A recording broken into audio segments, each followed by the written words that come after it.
yang ke-57. A'udzu billahi minasyaitonir rajim. Bismillahirrahmanirrahim. Wa dhallalna 'alaikumul ghamama wa anzalna 'alaikumul manna wassalwa. Kulu min thayyibati ma razaqnakum wa ma zalamuna walakin kanu anfusahum yadhlimun. Wa dhallalna 'alaikumul ghamam, dan kami lindungi kamu dengan awan. Ini cerita kaum Bani Israel sesat di padang pasir. Nama padang pasirnya padang pasir Tih. Tih. Ya. Tih itu bukan nama orang. Nama padang pasir, yang terletak di antara Syam dengan Mesir. Kerana apa? Kerana Allah memang nak sesatkan mereka. Tak boleh keluar jalan, mundar-mandir kiri kanan, ke pusing-pusing balik ke situ juga. Kerana mereka telah melakukan berbagai-bagai kerosakan di atas muka bumi ini. Ya, mereka mensyirikkan Allah, menyembah lembu lah dama. Lembu tu suruh apa disembah dama.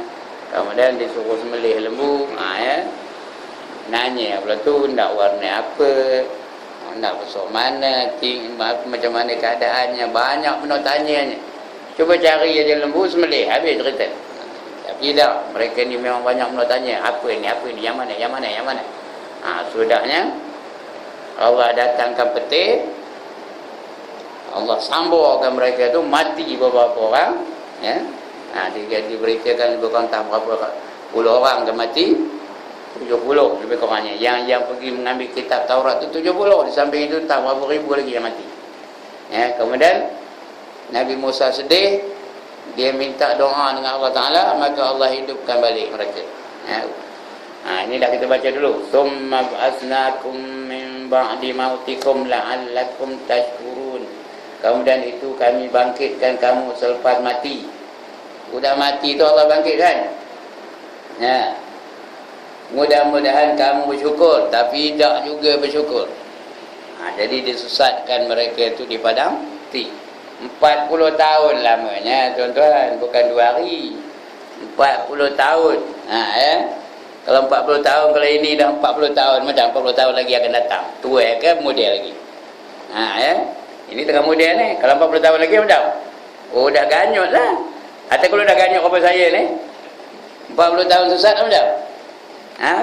Kalau dah ganyut macam tu Haji Latif ni, dah bencin, kalau sesat 40 tahun macam?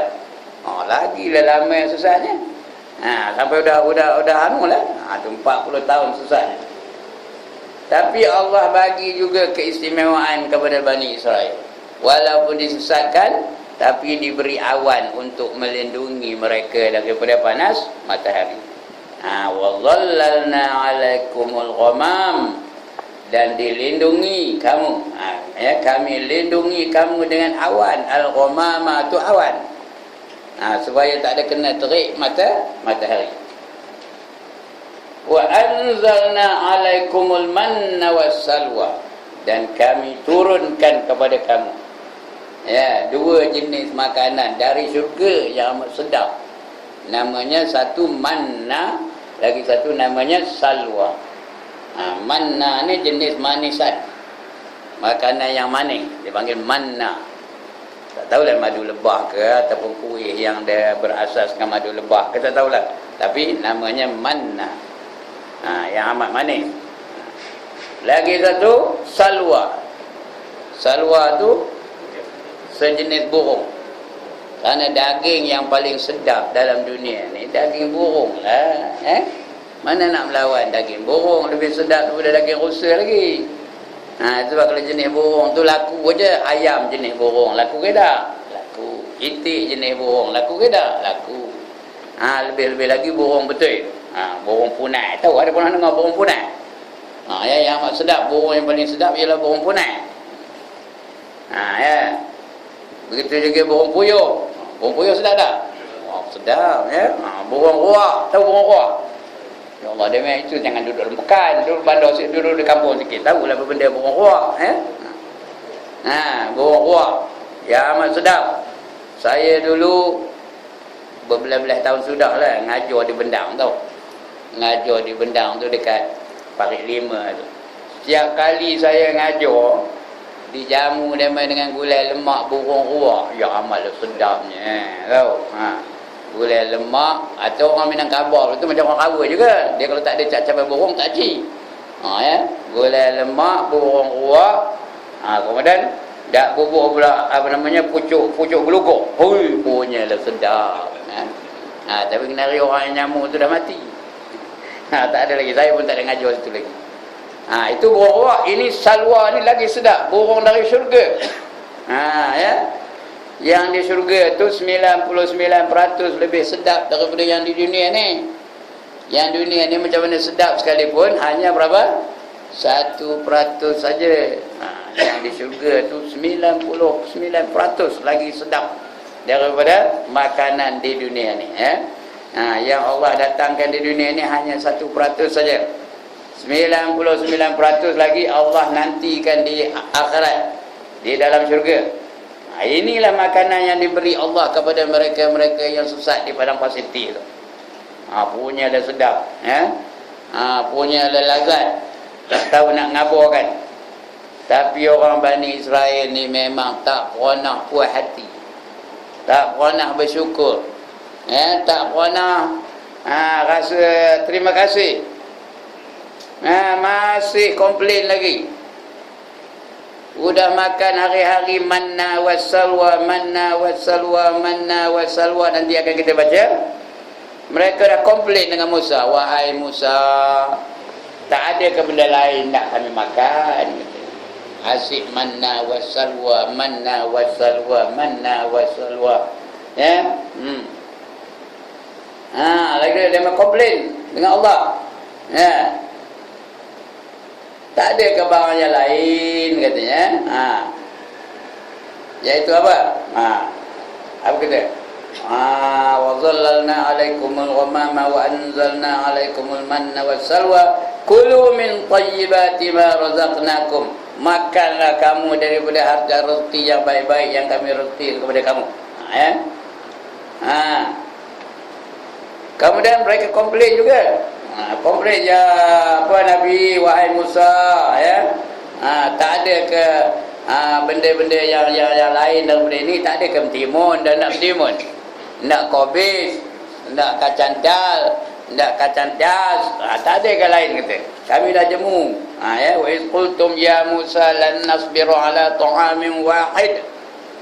Wahai Musa, berkata mereka kepada Musa, kami dah jemu makan hanya satu jenis makanan saja. Ini apa? Dulu mula-mula dulu, ya.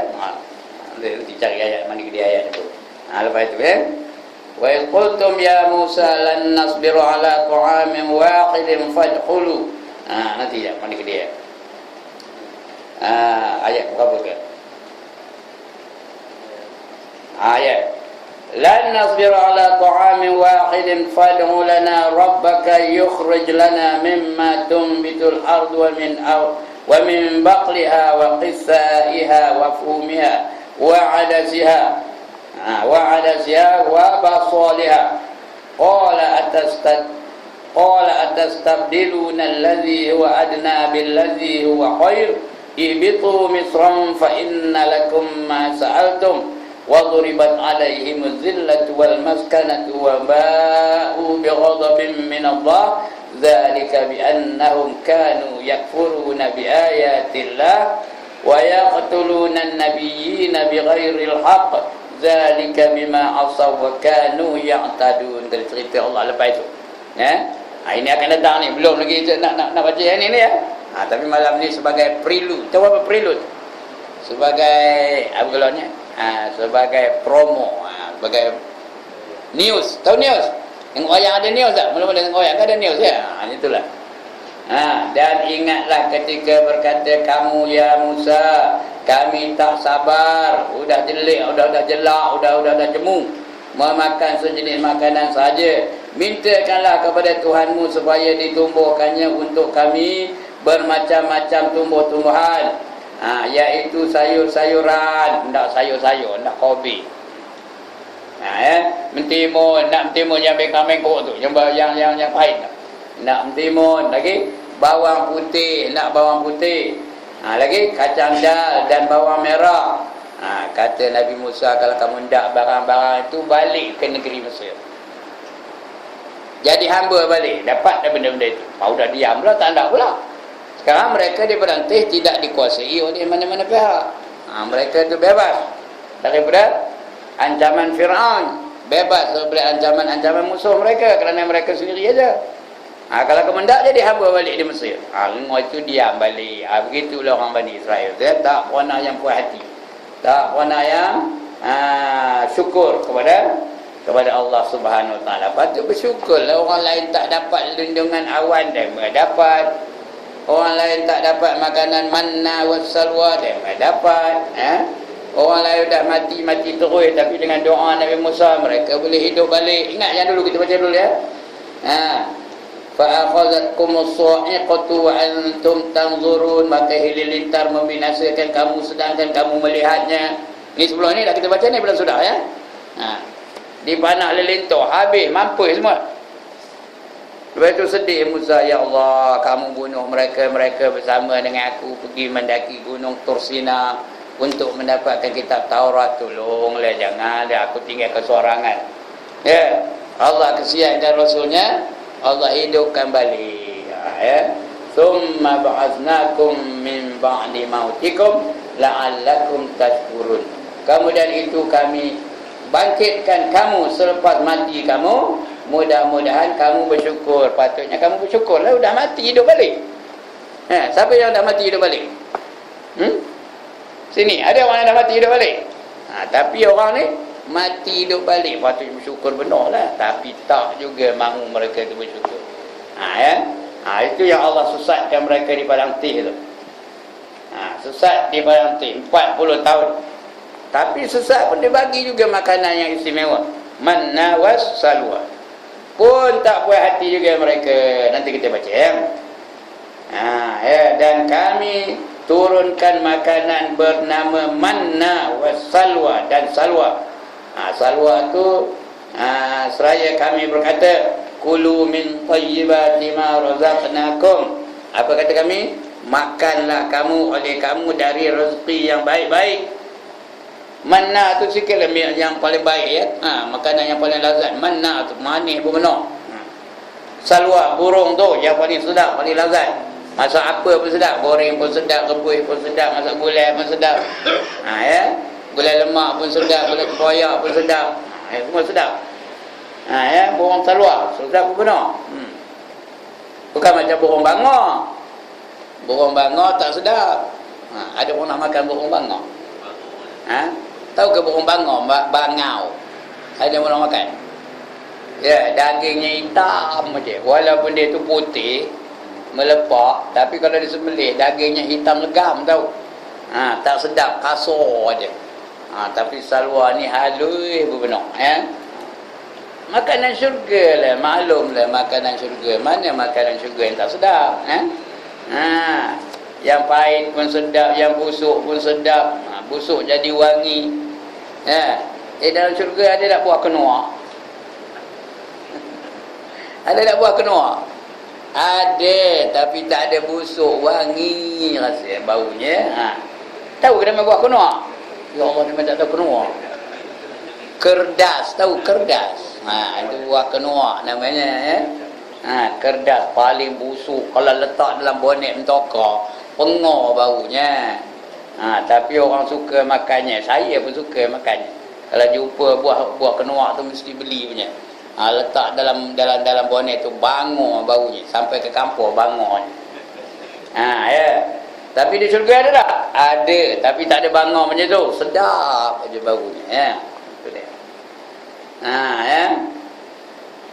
Dan kami makanlah kamu dari rezeki yang baik yang telah kami anugerahkan kepada kamu, dan tidaklah mereka menganiayai kami. Mereka ingat mereka nak menganiayai Allah, tapi kata Allah, engkau bukan menganiayai kami, tetapi menganiayai siapa?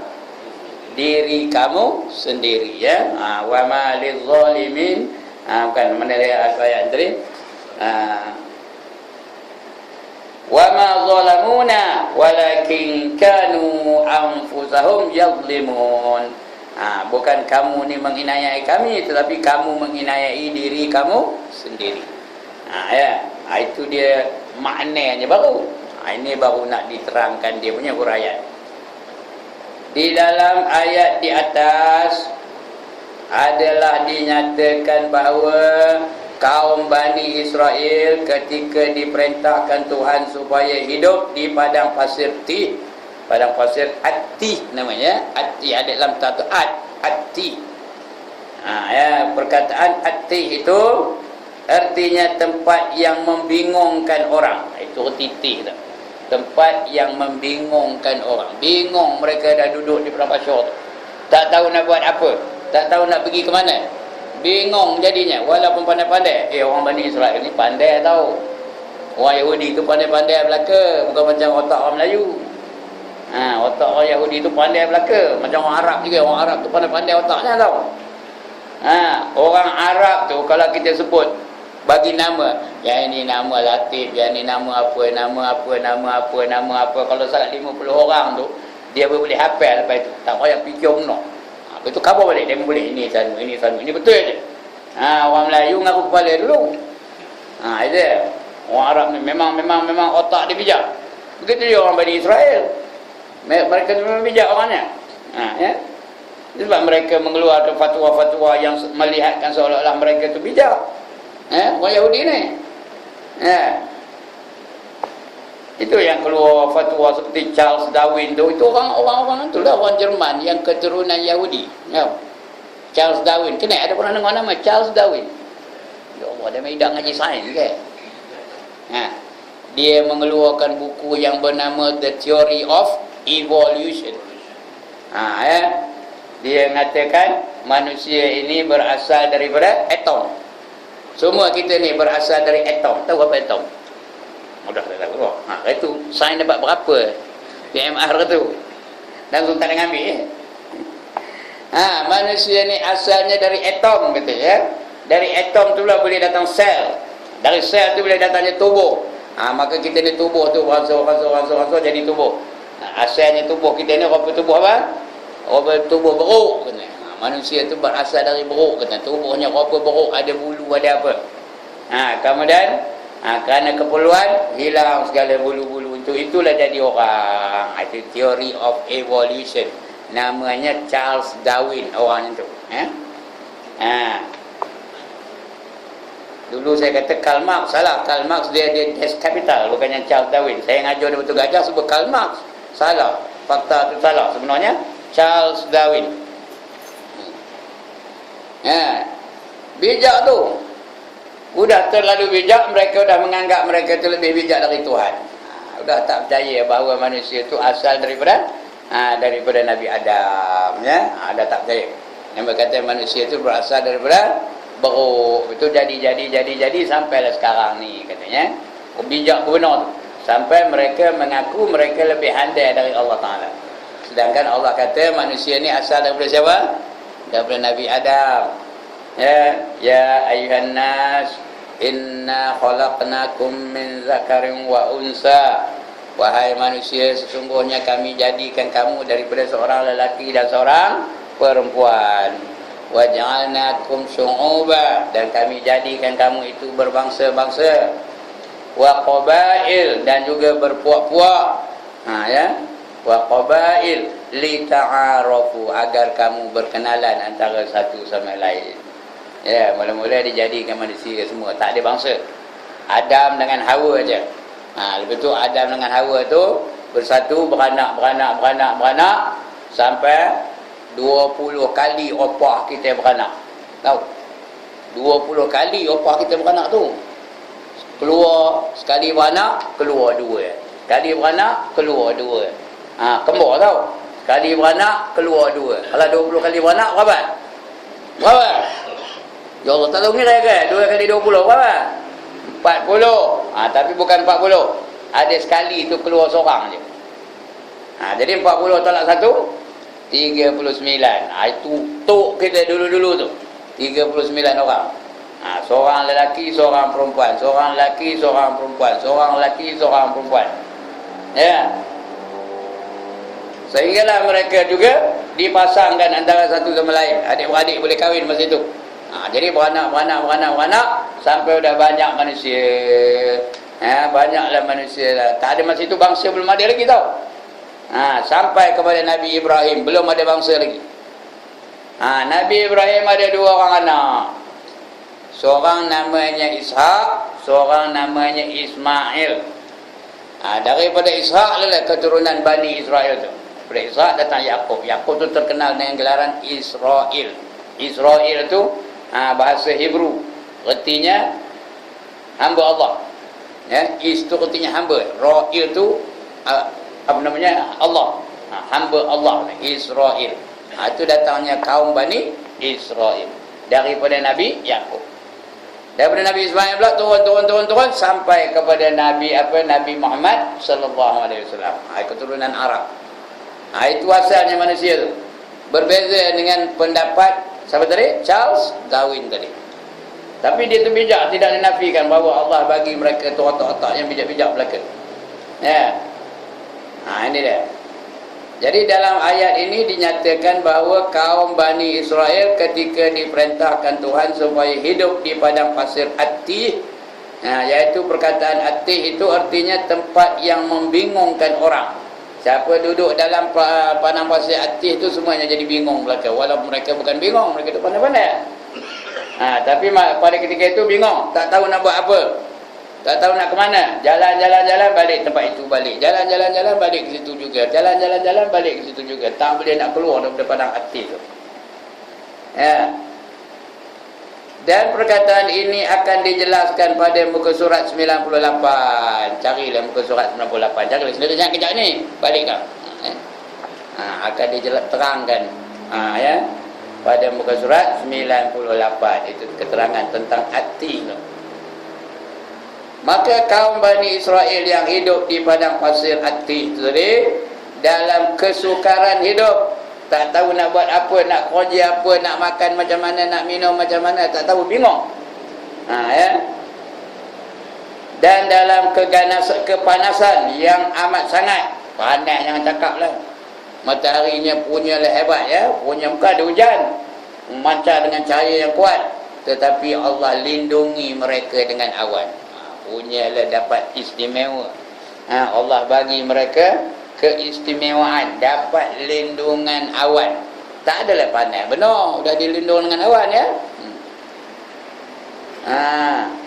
oleh Allah mereka ini telah dilindungi dengan awan untuk mereka berteduh dari panas matahari yang terik.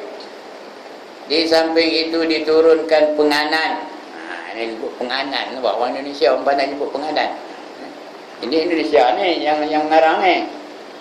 Dia nyebut penganan yang bernama apa? Manna. Bukan mana manna. Saya dengar dalam radio dia ada mengeluarkan satu makanan yang mana. Tak betul mana tu? Manna. Baru betul dia mengeluarkan makanan sunnah kata dia. Mengeluarkan satu makanan jenis minuman namanya manna kata. Dia tak sebut manna, dia sebut mana. Itu juru itulah juru jual tu dia salah. Sebenarnya manna sabdu, min nun sabdu di atas man, nun di atas na. Manna iaitu sejenis penganan atau manisan. Dia macam penganan atau manisan. Adalah diriwayatkan manna jenis atau manisan itu diturunkan dengan cara berterbangan seperti embun. Seperti embun pagi atau salji yang putih di atas pohon kayu. Macam itu turunnya. Macam embun tu turun pagi. Jadi cari selok aja daun-daun kayu tu adalah manna tu. Bila diminum manis benar macam yang pada bunga dia kan, pada bunga tu bila diisap tu manis benar. Macam itulah Ataupun dia atau salji yang putih di atas pohon-pohon kayu. Pada waktu fajar menyingsing hingga terbit matahari. Lalu dipungut oleh mereka segantang seorang. Segantang sekali ngambil tahu. Bukan segelas, segantang. Segantang seorang. untuk dibuat penganan atau halwa pencuci mulut. Sebagai dessert. Tahu ke apa kata dessert? Ya Allah, dia tak pernah dengar perkataan dessert ni. Bukan desert. Desert tu padang pasir. Dessert apa kata? Itu dah ngaji orang putih ke? Ha? Tak ada guru bahasa Inggeris tu ngajar. Ini ngajar bahasa Inggeris tu tahu. Dessert tu apa? Basuh mulut, pembasuh mulut lepas makan tu. Itu namanya dessert. Seperti apa namanya ais krim ke, itu namanya dessert. Ini pun manna ni sebagai dessert lah untuk minuman selepas makan yang berat tu.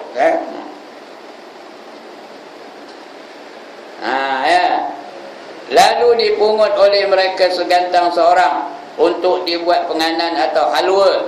Halwa pencuci mulut. Halwa tu penganan juga ya. Halwa tu macam pengat lah ya, macam pengat. Tu halwa.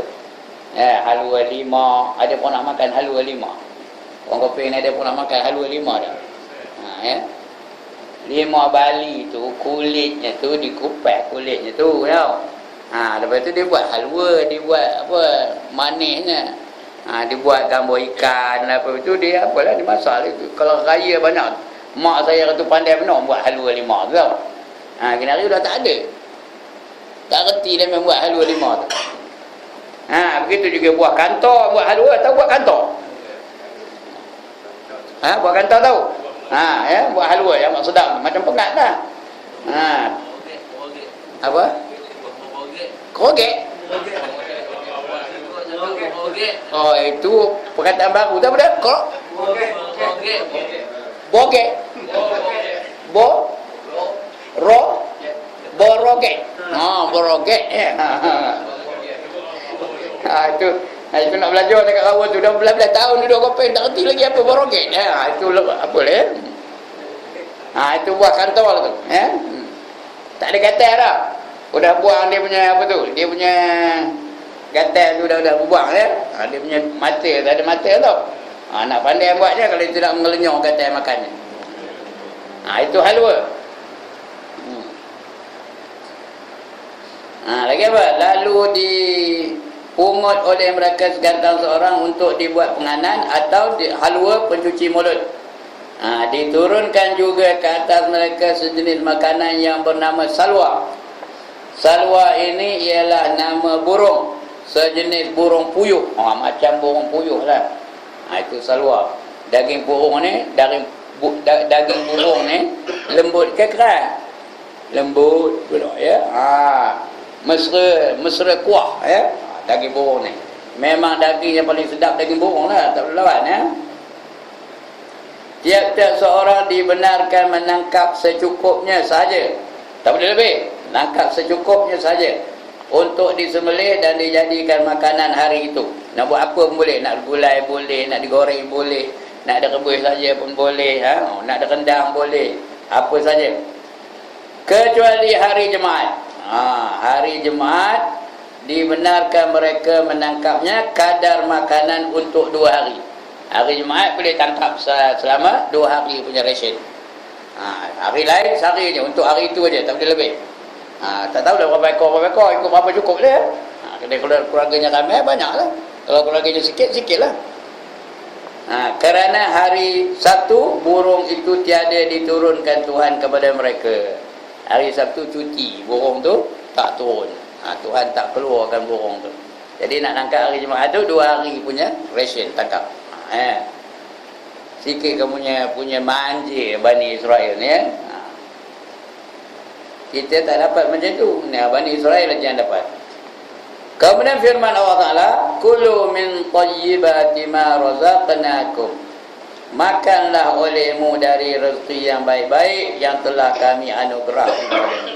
Tengok, min tayyibat, artinya yang baik-baik. Rezeki yang baik-baik. Ini bukan untuk ini aja, kita macam tu juga nak makan biar yang baik-baik. Ini ada benda yang boleh memabukkan, kita bantai. Ya, ada apa namanya? Daging yang haram dibantai juga. Ada daging-daging yang datang dari duit rasuah, bantai juga. Padahal Allah suruh makan biar baik-baik, ya. Kerana darah yang keluar, daging yang tumbuh dari makanan yang haram itu, apa dia jadi? Apa jadi? Daging yang tumbuh dari makanan yang haram itu apa jadi? Api neraka lah yang layak baginya.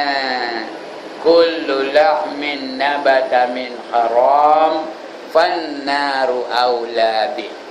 Ya, itu sebab tuan-tuan dan puan-puan, apa yang masuk dalam perut kita ni bio yang baik-baik, bio yang halal-halal belaka.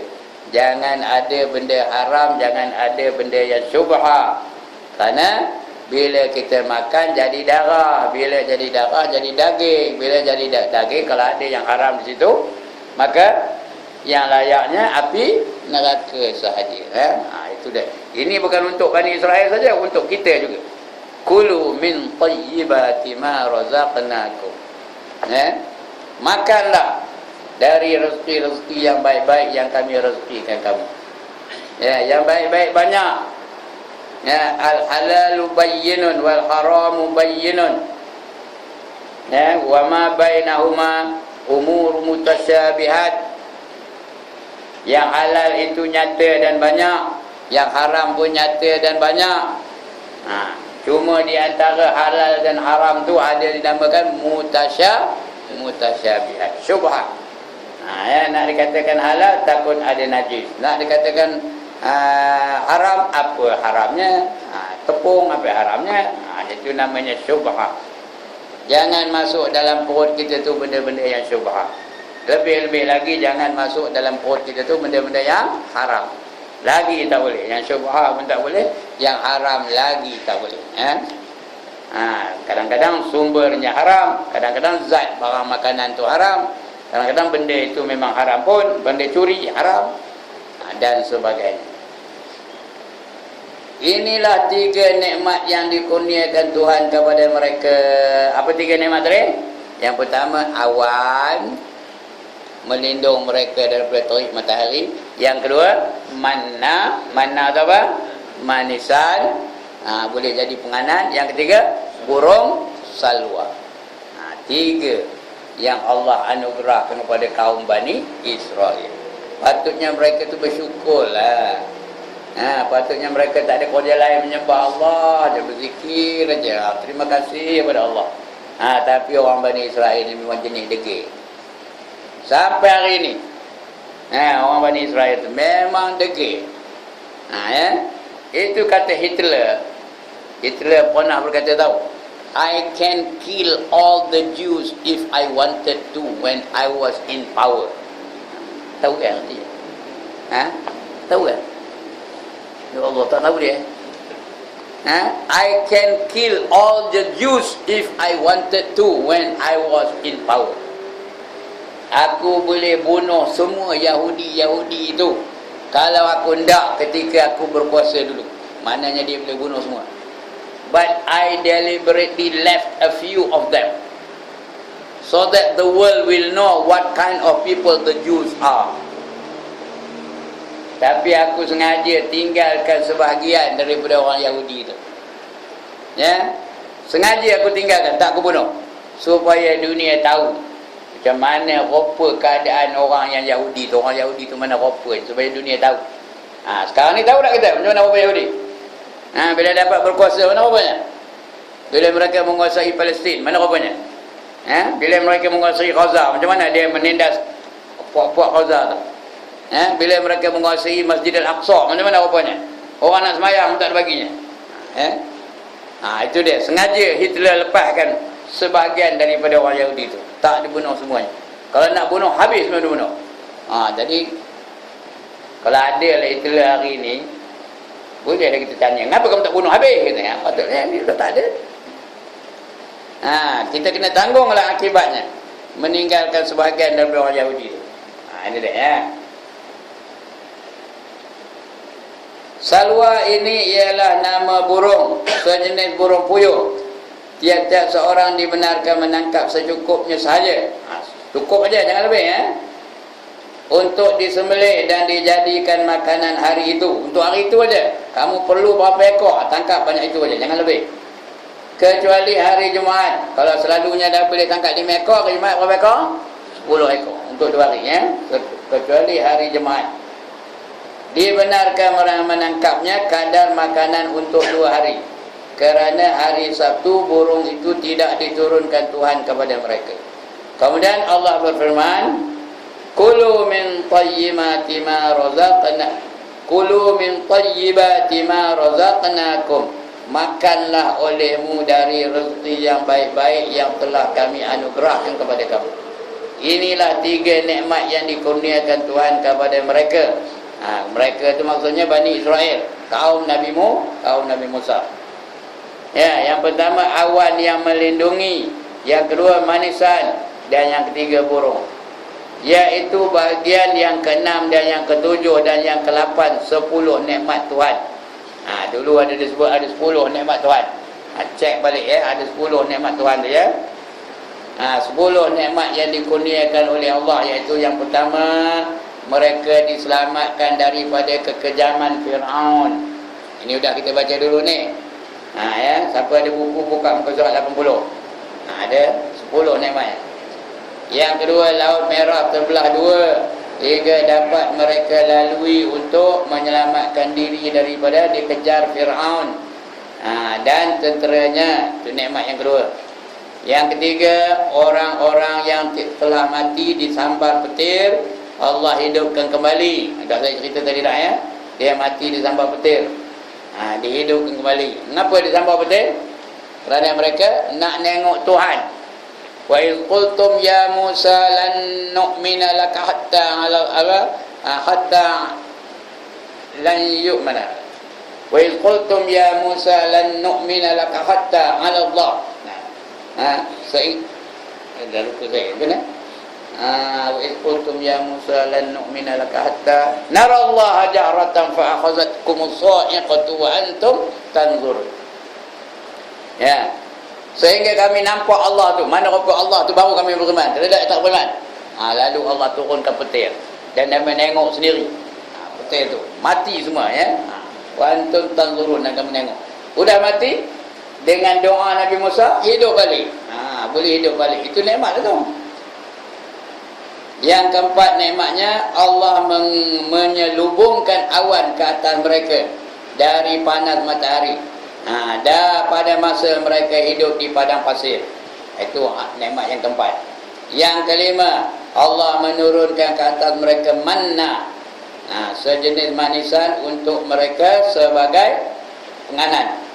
Yang keenam, Allah menurunkan ke atas mereka salwa, sejenis burung untuk makanan. Yang ketujuh, Allah maafkan atas mereka atas segala kesalahan mereka, menyembah anak lembu. Summa afawna ankum min ba'di dzalika la'allakum tashkurun, kata Allah ya. Kemudian kami maafkan kamu. Mudah-mudahan kamu menjadi orang yang bersyukur kerana mereka menyembah anak lembu. Semasa Nabi Musa AS pergi bermunajat kepada Allah. Yang ke-8, Allah memberikan keampunan ketika mereka berseru memohon keampunan. Bila meminta ampun, Allah ampunkan mereka. Yang ke-9, Allah menurunkan kitab Furqan, yakni Taurat, ke atas Nabi Musa AS bagi panduan hidup kaum Bani Israel. Diberinya kitab yang bernama Taurat, yang dipanggil Al-Furqan. Apa kata Furqan?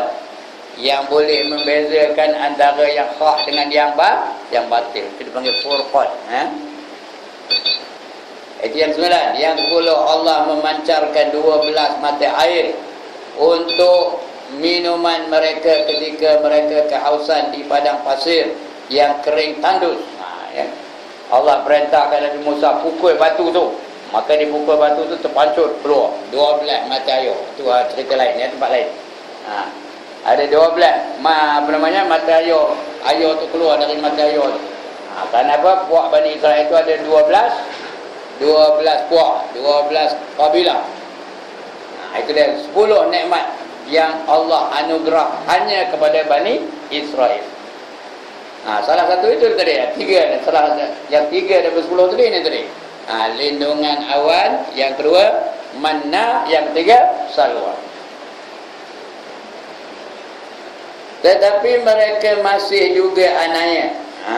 Mereka tak juga mau bersyukur mengenai, mereka ingat nak mengenai Allah, padan muka Allah tu kata ya. Mereka nak mengenai Allah. Bukannya siapa yang mereka anaya, melainkan diri mereka sendiri. Seperti dinyatakan oleh Tuhan, wa ma zalamuna, kamu bukan nak berzalim kepada aku, bukan nak menghina aku, kata Allah. Walakin kanu anfusahum yazlimun. Tetapi sebenarnya untuk diri kamulah kamu menginayai diri kamu itu, ya. Dan tiadalah mereka menginayai kamu, iaitu kami, iaitu Tuhan, tetapi mereka menginayai diri mereka sendiri. Macam ayat mula-mula dalam surah Al-Baqarah lah, mereka ingat nak menipu Allah dan menipu orang beriman, ya. Wa minan nasi man yaqulu amanna billahi wa bil yawmil akhir wa ma hum bimu'minin yukhadi'una Allah wal ladzina amanu wa ma yakhda'una illa anfusahum wa ma yash'urun. Kata Allah, yukhadi'una Allah, mereka cuba menipu daya Allah. Yukhadi'una Allah wal ladzina amanu, dan juga nak menipu orang beriman. Wa ma yahda'una illa anfusahum, tapi kamu bukan, mereka itu bukan menipu kecuali diri mereka sendiri. Wa ma yash'urun, tetapi mereka tidak menyadarinya. Dulu dah apa itu, sampai hari ini apa itu juga jadinya. Orang Yahudi itu menipu diri mereka sendiri. Mereka ingat mereka tak ada apa-apa. Rupanya Allah ingat apa yang telah dilakukan oleh mereka. Wa ma zalamuna walakin kanu anfusahum yazlimun, dan tiadalah mereka menginayai kami, iaitu Tuhan, tetapi mereka menginayai diri mereka sendiri. Mereka dilarang menyimpan makanan yang melebihi dari kadar yang dihajati dalam sehari, tetapi larangan itu telah mereka langgar. Itu satu. Allah kata kamu nak tangkap salwa tu untuk apa? Untuk makanan hari itu je, jangan lebih. Dia mau tangkap lebih juga. 2-3 hari simpan dia. Ingat Tuhan bukan tahu dah. Tapi Tuhan mana pernah tak tahu. Tetapi larangan itu telah mereka langgar hingga makanan-makanan itu menjadi busuk. Sudah busuk jadi tak boleh dimakan.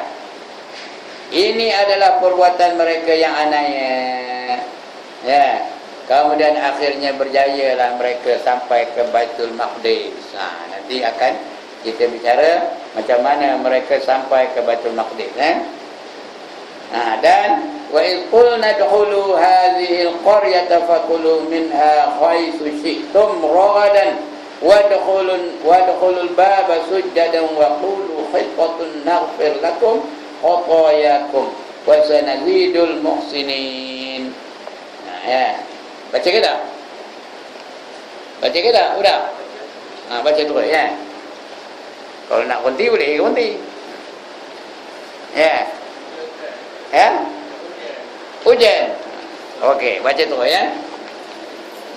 Jadi sampailah mereka daripada padang pasir itu, sampailah mereka ke Baitul Maqdis. Ya.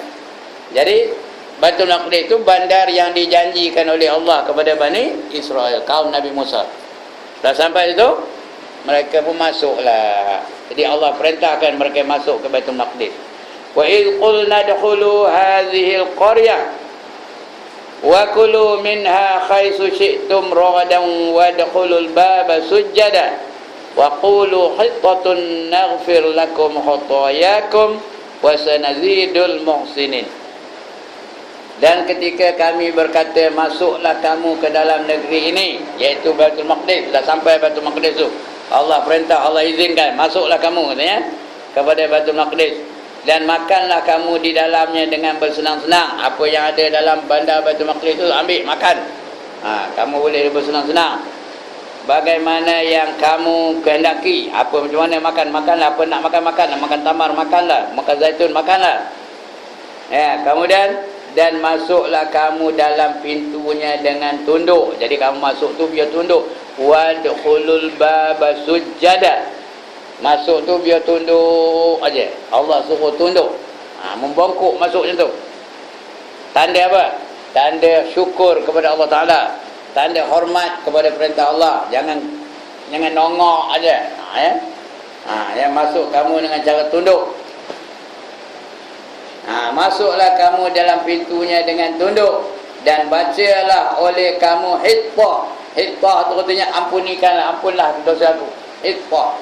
Hitbatun, hitbah, ampunkan aku. Nescaya kami ampuni dosa kamu dan nanti akan kami tambah pahala orang-orang yang berbuat baik. Wasanazidul muhsinin. Kami akan tambah pahala bagi orang yang berlaku baik. Ini perintah Allah ni ya. Kamu masuklah ke dalam Baitul Maqdis, tapi masuk kamu tu biar secara tunduk. Secara membongkok apa itu. Jangan nongok je, jangan negak je. Tapi tengok apa yang dilakukan oleh Bani Israel.